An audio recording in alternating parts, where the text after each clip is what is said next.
For those of us who have not met, my name is Don Porter, and along with other colleagues just a few weeks ago, in particular Steve Barclay and the three gentlemen there in the middle, we launched the new organisation of the Conservative Party called Conservative Voice.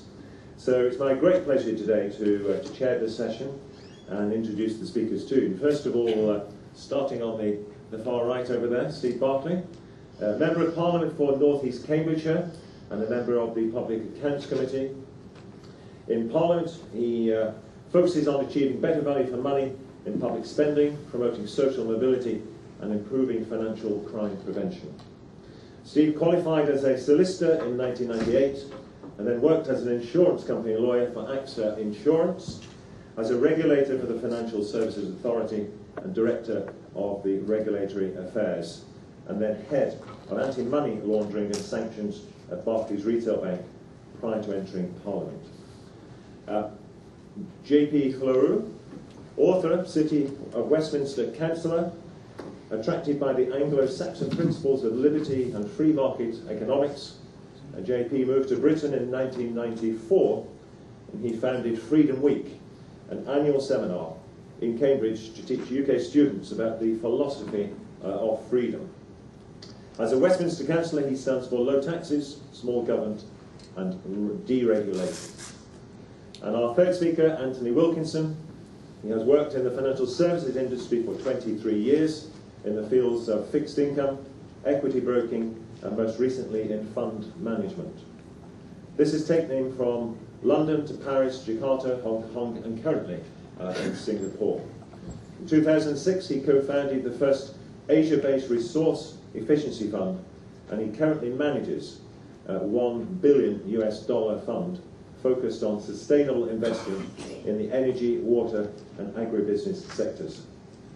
Prior to his career in the financial services, Anthony held a short service, a limited commission in the Grenadier Guards, and he's been a member of the Conservative Party for many years and is chairman of Conservatives Abroad in Singapore. Ladies and gentlemen, I'm sure you would agree we have a highly talented panel and looking forward very much to hearing what they have to say. And I think, Anthony, you're kicking off first.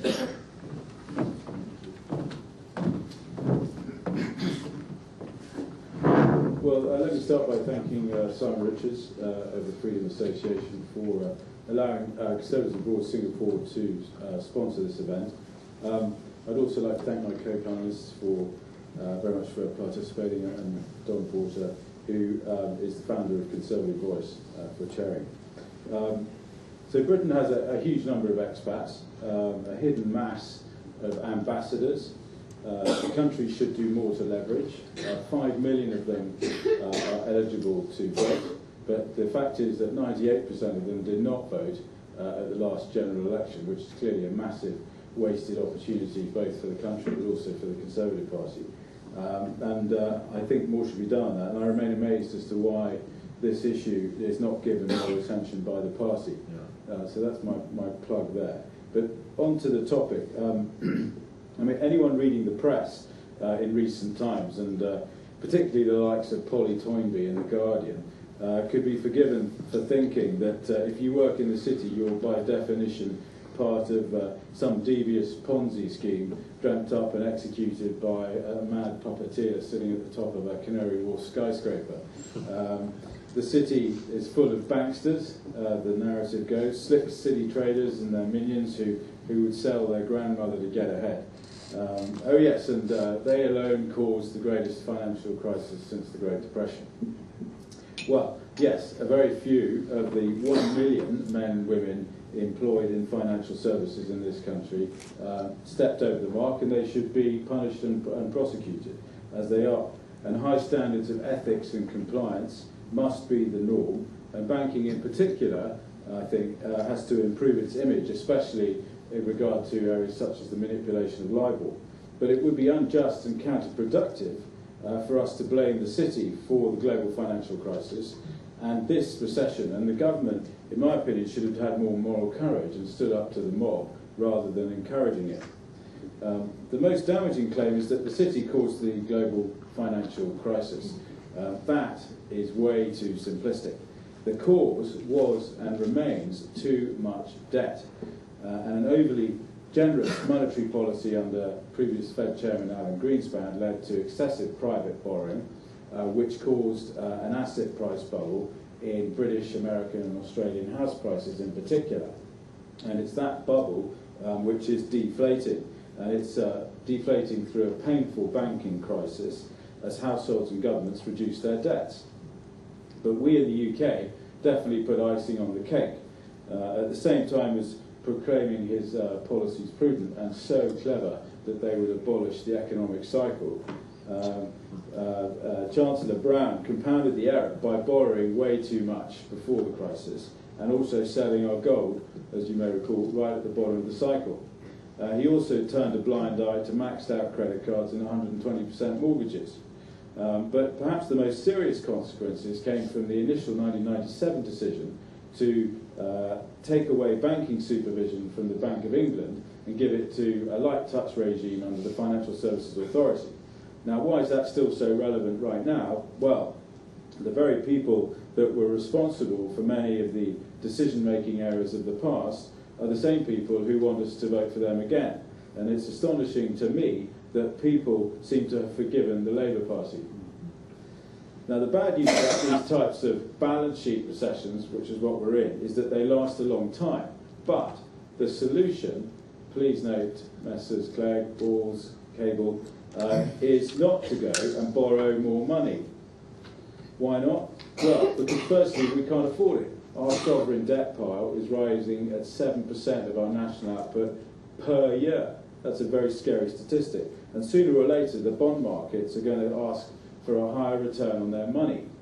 And I'm reminded of a quotation by an American Democrat called James Carville, who said in 1993, when the Clinton administration was being thwarted at every turn by the bond markets, he said, I used to think if there was reincarnation, I would like to come back as the Pope or the President. But now I want to come back as the bond market, because you can intimidate anybody. The second reason not to go on yet another borrowing binge is that if you stimulate demand now by borrowing even more money, what happens when the government pulls away the prop and reverses the stimulus, as it eventually has to? Well, what happens is you get an even bigger recession, you have even more debt to repay, and you absolutely remove any remaining incentive for people to create jobs.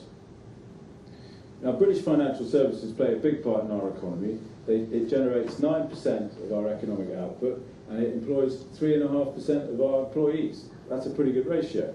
Of the 1 million people employed, only about a quarter are in London. Actually, the rest are in cities like Birmingham and Edinburgh. Some people argue that the fact that financial services generates 11% of our tax income, which is about £53 billion, as a country is too high. I differ. But you can't solve the problem by squashing the city. What you need to do is for London to retain its edge, and you obviously build up manufacturing at the same time. And as for the financial bailouts, well, what you've got to remember is that often the state, the taxpayer, makes money on the bailout. They actually make a profit. A very good example of this is the Citigroup bailout, which has just completed. And the United States taxpayer actually made a profit of $12 billion on the bailout of Citigroup, one of its largest banks, which is a return, by my calculations, of about 26%. So it's not all a one-way street, and I wouldn't be surprised, although I can't predict this, that the same is true of Royal Bank of Scotland and Lloyds when they return to the private sector. Now, London in particular is a global force. It's a global #1 in foreign exchange trading, international banking, euro bonds, financial derivatives, and it's got the largest asset management and insurance industries in Europe. Now, these are super attractive prizes to grab. And if there's one region in the world that really wants to get its hands on that market share, it's Asia. Now, yes, London will retain its advantages of language and time zone. That goes without saying. But we risk waking up in less than 10 years, in my opinion, but certainly in 10 years' time, I think, where London is no longer a top 3 global financial centre. Paris and Frankfurt are much less of an issue. What we're really talking about is Dubai, Hong Kong, Singapore, New York, and even Shanghai. And do not think for 1 minute that the authorities in these cities are not doing their utmost to lure away banks, insurance companies and law firms away from London to create powerful clusters of financial services activity in their backyard. You only have to see the new financial district skylines in Singapore, Hong Kong or Dubai to witness the scale of the ambition. Ferociously competitive, these cities and countries compete to offer low and simple tax structures and have reacted very swiftly to expat demands for better schools, for music festivities, sporting facilities, etc. Now, financial services generates 11% of Singapore's GDP and it employs 5% of the workforce. The equivalent figures for Hong Kong are 15% and 6%. So these are not small industries in their own right. English and Chinese are spoken in both centres, and both Hong Kong and Singapore are strong in contract law, which is very important. Hong Kong is China's financial gateway. Singapore viewed more politically neutral by most people, and it attracts a lot of investors from Japan and South Korea as a result.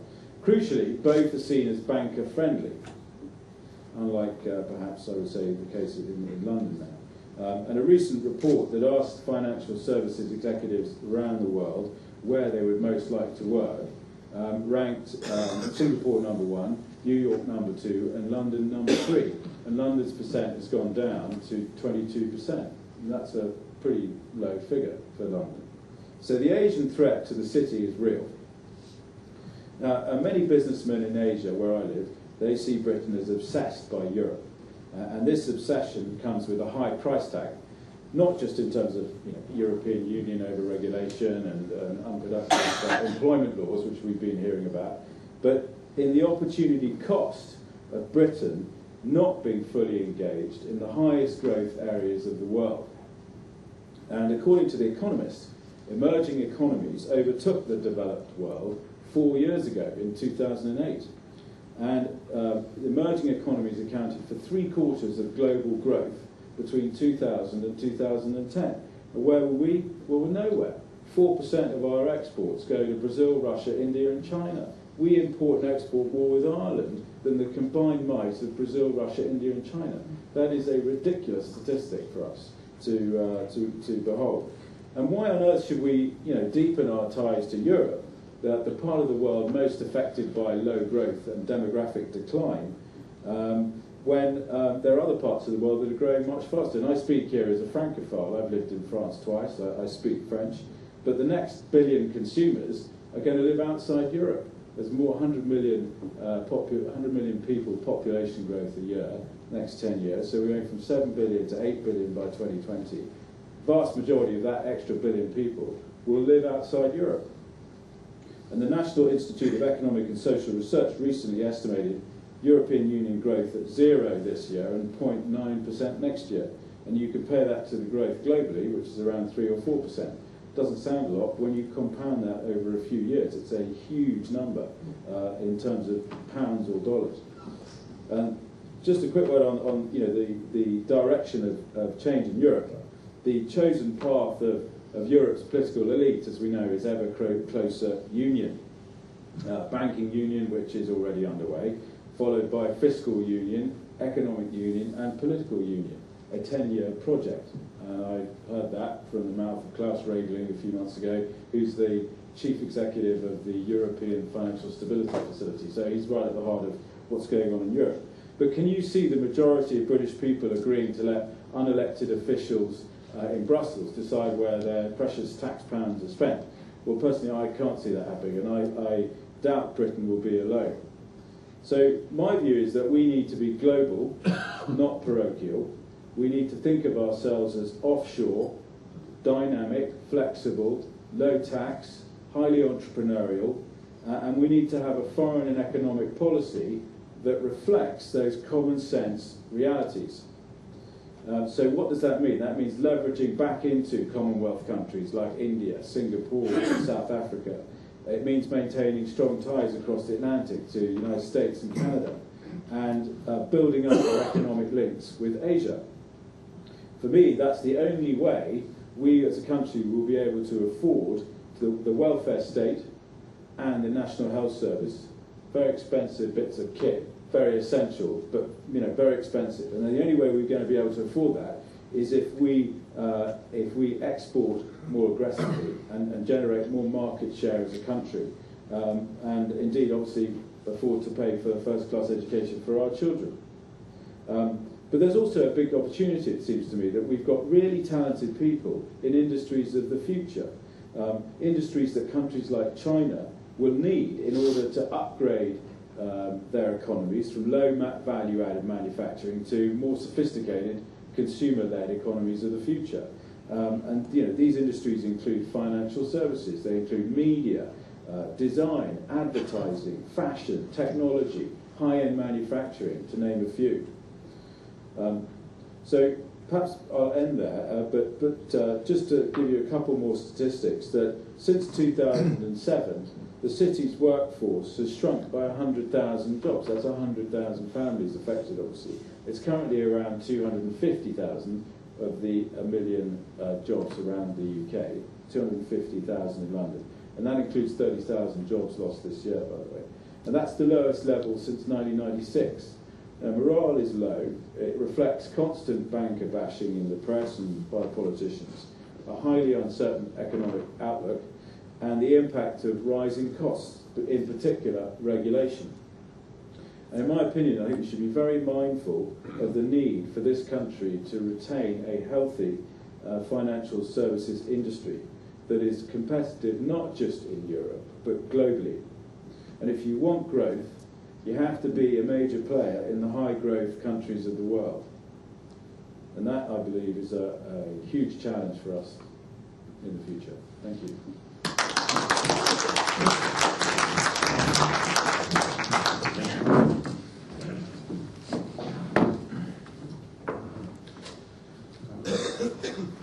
Good afternoon, and thank you for inviting me. I should first add something to what Don Porter just said when he introduced me. He said that I moved to Britain, attracted by capitalism and its free market system. I should add to that was in 1994. I will start out by being slightly controversial, and then I'll move on to what the European Union has installed for us, for the city. And then I will, at the end, discuss a few possible alternatives. First of all, there are three basic premises on which financial regulation by the EU or otherwise are based. And I don't accept any of those basic premises. And the first premise is that financial regulation by the state is absolutely necessary. I don't accept that.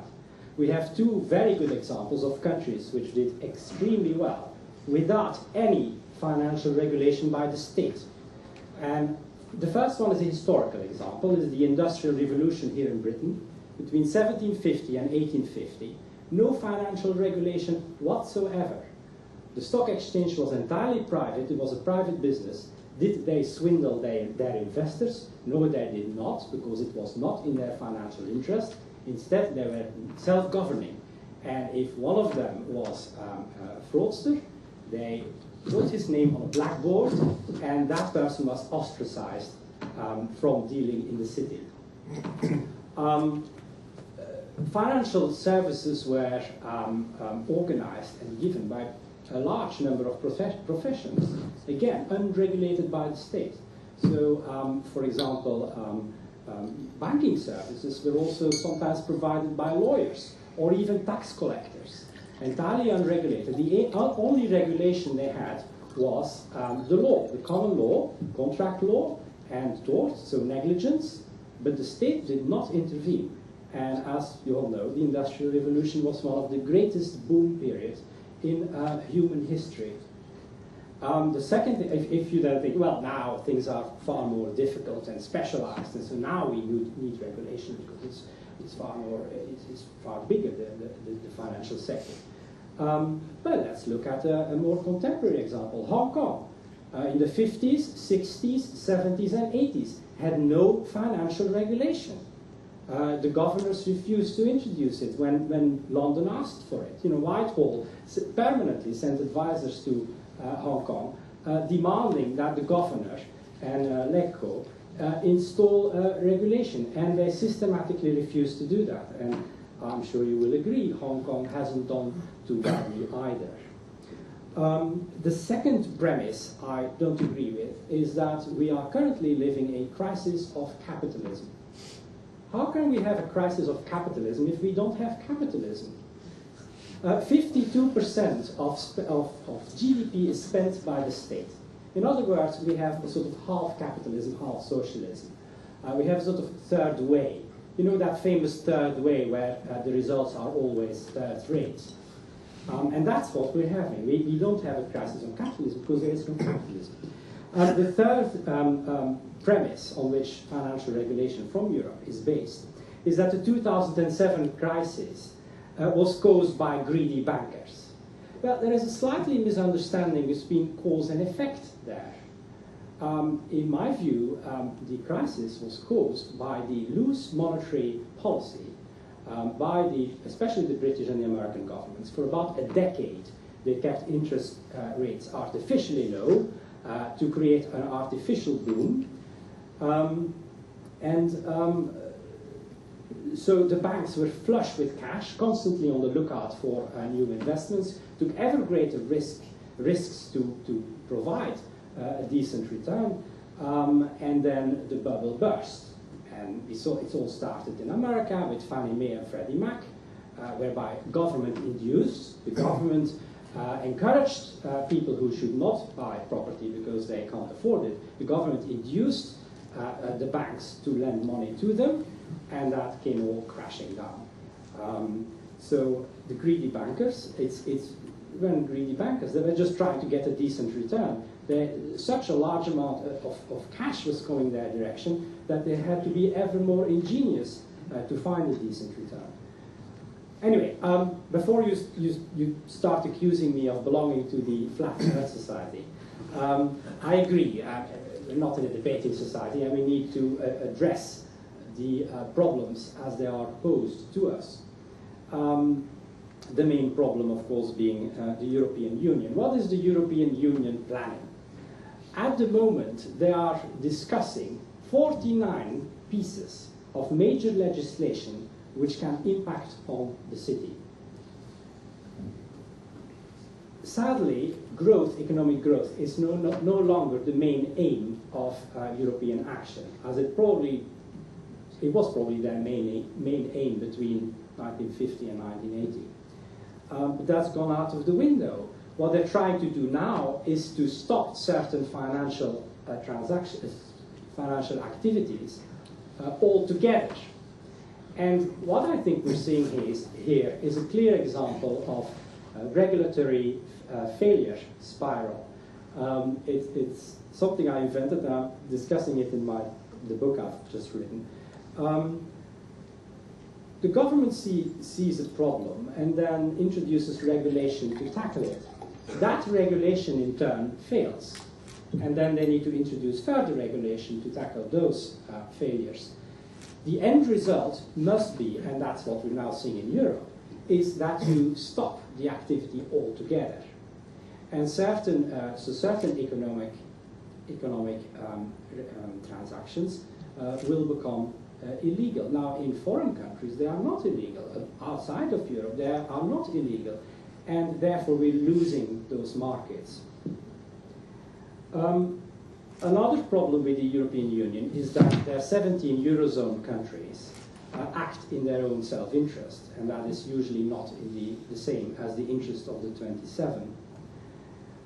In addition, from 2014 onwards, our voting rights are going to be reduced in the European Union. So we will only have 10% of the voting rights in the Council of Ministers and 12% of the voting rights in the European Parliament, whereas our financial services industry takes up 61% of European exports of financial services. So very disproportionate. And there's clearly a severe mistake to submit to that sort of voting rules. Now, last but not least, there is this sort of cloud overhanging all this European financial regulatory activity. And the cloud is this: the future of financial investment, financial markets. The future is not in Europe. We believe that the BRIC countries alone will move to an ever larger global market share in financial services. And in 2005, those BRIC countries had 8% of the global market. We believe that by 2050, they will have 33% of the world market.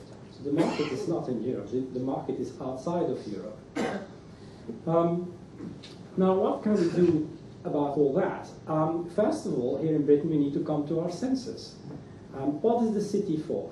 It is to create wealth and prosperity so that everybody is better off. It is to make the pie grow.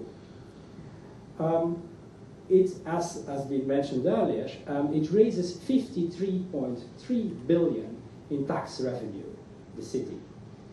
Now that, just to sort of grasp what that means the budgets of all safety and security, so including the police and the army, plus the environmental department, plus housing, all those together, that's about 53 billion. Or you could say 40% of the health budget. So people who want to shrink the city, who think this is sort of an evil group of people who we need to sort of get away and send them out, and it's no harm done if they all move to Singapore. Well, those people should explain to us where they're going to find the 53 billion, or where they're going to cut it. Now, if I could decide it, I would try to work in a different way to regulate the financial sector. I would go back to individual responsibility. Caveat emptor. The person who takes the risks bears the risks and the profits. For individuals, that would typically mean if you invest your money in a bank, you should take the responsibility for that. If your investment goes pear-shaped, you should not expect the taxpayer to pay for it. If the government takes away responsibility from individuals, then individuals become irresponsible. Nobody cares which bank, high street bank you use, because you know that the government, the taxpayer, is going to bail you out if it goes wrong. If customers paid greater attention, if they became responsible, we will see a far more responsible financial industry. And the same applies. So I think we should reduce or do away with deposit guarantee. Of course, politically that is completely possible. But secondly, also for the big players, if the government tells the banks that they're going to be bailed out no matter what, why on earth should they act responsibly? They should just go for the highest profit, the highest return, and the risk will be borne by the taxpayer anyway. I think that's a severe mistake. If you make them liable for their own mistakes, they will make far fewer. Now, last but not least, Europe. What should we do about Europe? There are several ways in which we could do, but the first thing to realize is that European regulations of the financial sector is not in our interest. It is going right against our interest. And we should block it and stop it, no matter what. And if Cameron said a few days ago that he would stop the budget for a number of reasons, well, perhaps harming the city would be quite a good reason to veto the budget. There are different ways to tackle that. I'll finish by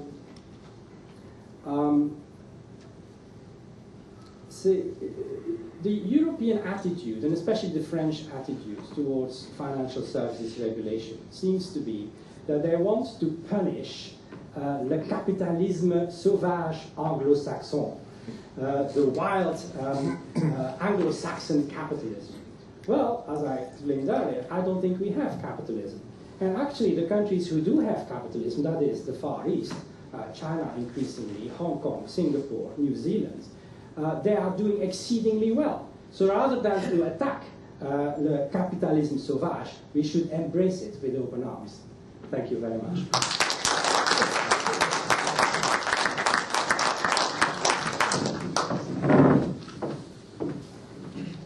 Good afternoon, and thank you, JP, for those remarks.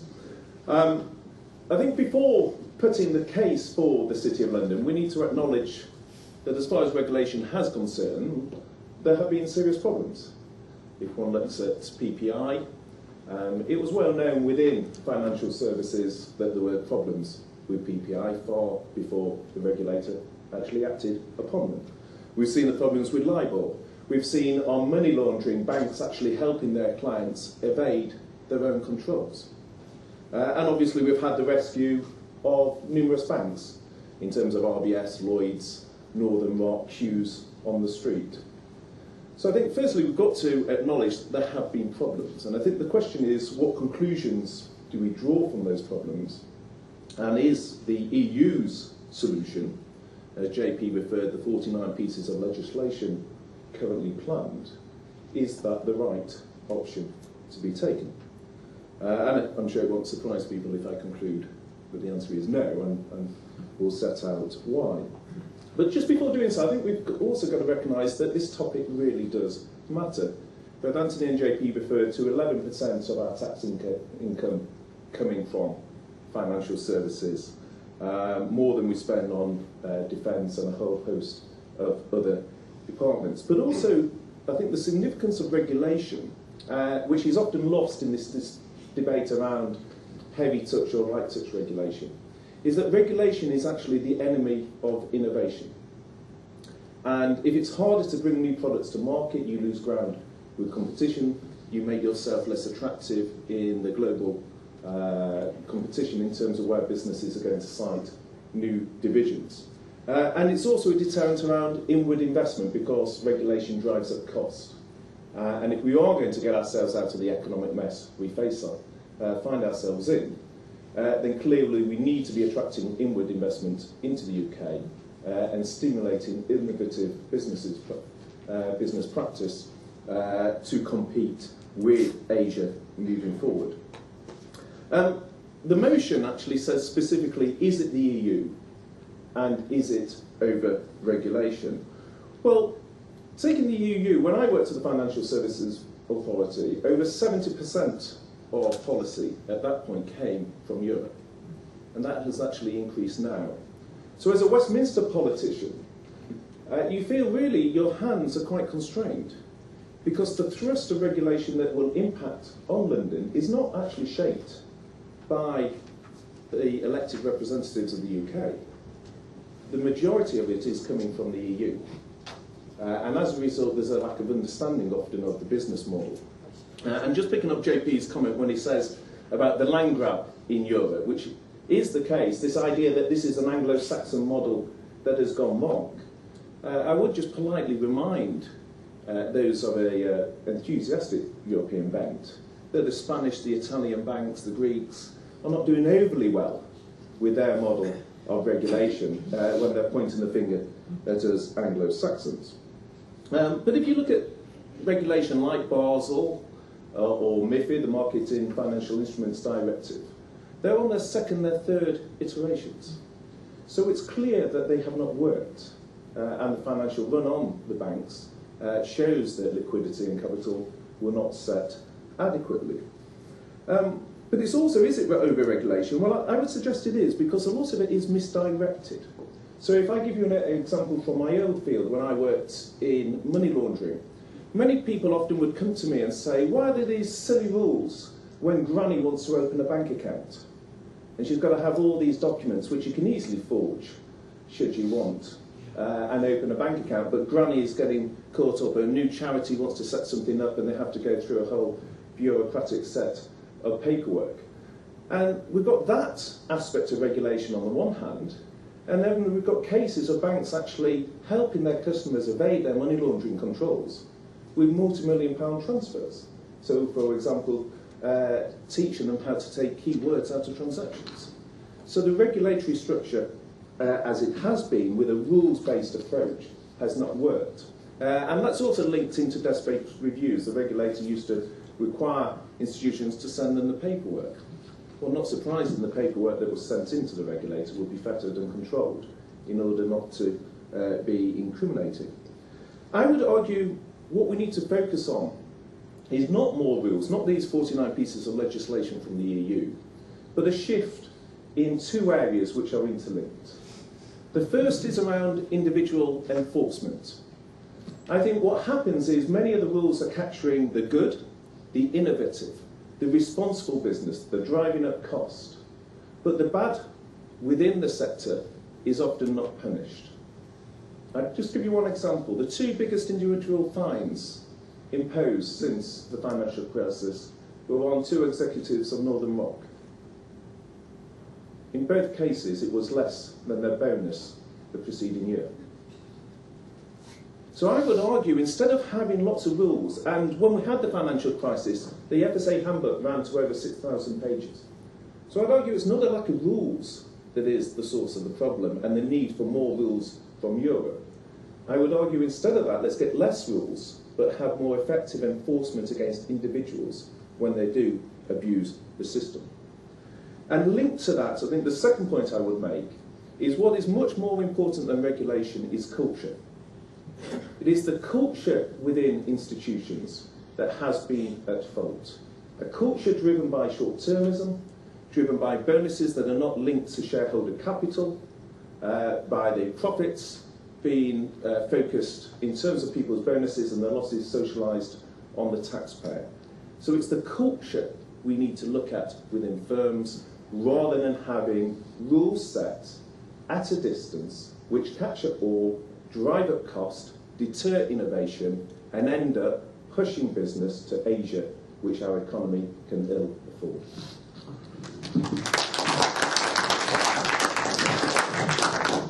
Excellent, gentlemen. Can we have questions to our panel, please? Yep, we'll take two at each time. Yes, please. If you say your name, and that'd be very helpful. Yeah, Councillor Steve Tierney, North East Cambridgeshire. I'm not a banker basher, and so I do accept the importance of the financial sector to the UK. However, I do think there is one area in which bankers can be bashed, and that is because, and JP actually made the point quite clearly, because the reason that we had to bail the banks out is because the people of the country did not understand what they were involved with. They did not understand that this was an investment, this was, they were taking a gamble, and the reason they get interest is because they're taking risk. And the banks have been complicit in this. The banks have enjoyed the fact that they were seen as a safe bet where you could never lose your money, and so they've encouraged this view of banking.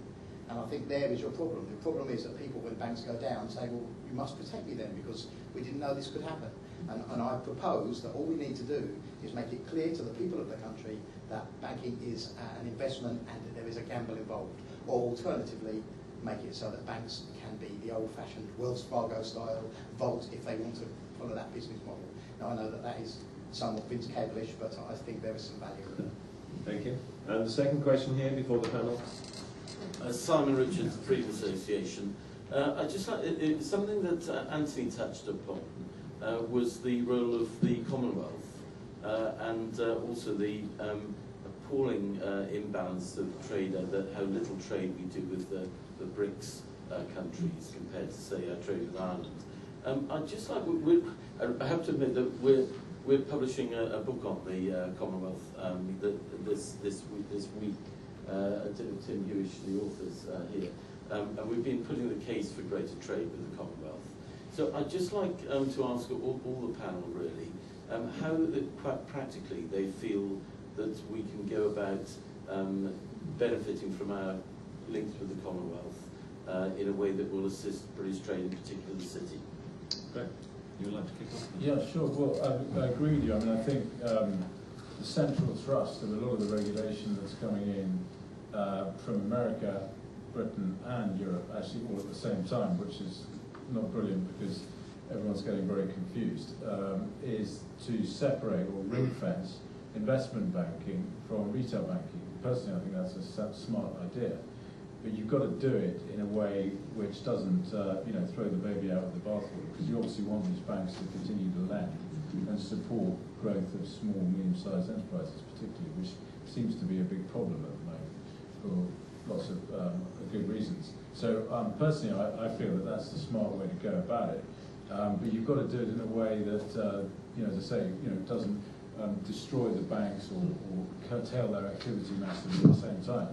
As far as the Commonwealth's concerned, I'm convinced, having lived abroad for some time and lived here for some time, that we don't appreciate the goodwill that this country has stored up, if you like, from its history in countries like India and Malaysia, Singapore, Canada, Australia. There's lots of from our sort of legacy from our empire, if you like, and we don't tap into it enough. And that statistic about where we're spending where our exports are going, and the extent of our trade in the Commonwealth or not in the Commonwealth, it's ridiculous in my opinion. I think there's a massive opportunity, and I think having 4% of your exports to the BRIC countries relative to what we trade, say, with Ireland, it's just nonsensical. And if you look forward over the next 10 or 20 years, those are the countries that are going to be growing at 3, 4, 5, 6% a year. In Europe, we'll be lucky if we do 1 or 2. Yes, two comments. First of all, the gentleman there, the second row. I totally agree with you. If the state takes over the responsibility from individuals or from banks, then those individuals and those banks will not be responsible. Totally agree with you, what you said. And I don't think it's particularly Lib Dem. Now, people saying that if we increase regulation, we're going to limit the risk of banks going belly up. I don't believe it for 1 second. It is fanciful thinking. I just don't agree with it. There was ample banking regulation before 2007, and it didn't do the trick. It failed. So when is there enough regulation? If every failure you add regulation, when is enough? It just stifles innovation. In the end, you end up making certain activities illegal because you can't cope. And that's what the European Union is now doing. Elsewhere, it's not illegal, and we lose that business. Now, about the Commonwealth, and I see Tim Hewish, who wrote the book about the Commonwealth, is here. I'm going to be slightly controversial. I believe in free trade with the world, because if we look what the Commonwealth tried to do, or the empire, imperial preference, which they tried from the 20s onwards, imperial preference was basically doing the same as what Europe is doing today. That's to say, no trade barriers in between the countries, but very high tariff walls towards third countries. And I don't think we should replace one protectionist bloc by another one. I believe in free trade, and I believe we should introduce it unilaterally, of course, under the EU treaties we're not allowed to do that. It is highly profitable to introduce free trade unilaterally. Thank you. Taking the second question first, in terms of the Commonwealth, I'd start by having diplomats that speak the language of where they're posted. So, for example, we recently lost out on a major defence contract in India with BAE. I was somewhat surprised to learn that only one diplomat in India, UK diplomat, is actually fluent in Hindi in terms of having passed the exams. And if you actually look at how many diplomats have passed the fluency language test, for which they get extra money, so there's an incentive to do it, I think it's something like 48. It's a ridiculous number in terms of how many are actually qualified in the language where they're posted. And therefore that